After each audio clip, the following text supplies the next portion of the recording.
Today I'm going to replace the idle air control valve or IEC valve in my Ford Focus Mark II. I've been experiencing rough idling or stalling, and this might be the solution. Let's locate the IEC valve. It's typically situated near or on the throttle body. If you're unsure, refer to your car's manual. In my case, it's located under here on the throttle body. Before removing the IEC valve, make sure you have clear access.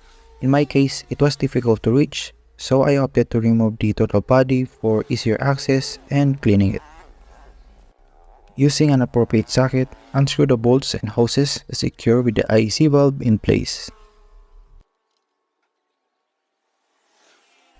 Once you remove it, take the opportunity to clean the throttle body and the intake manifold. And this is the new IEC valve that cost me $15 US. Position the new IEC valve where the old one was. Screw in the bolts snugly but not too tight to avoid damage. Start the engine and let it idle for a few minutes. The car's computer will adjust to the new valve, resulting to the smoother idling. If you don't notice improvements, try resetting the computer by disconnecting the battery terminal for at least 20 minutes, then reconnecting it. After confirming everything is working correctly, turn off the engine and double check all the connections. There you have it.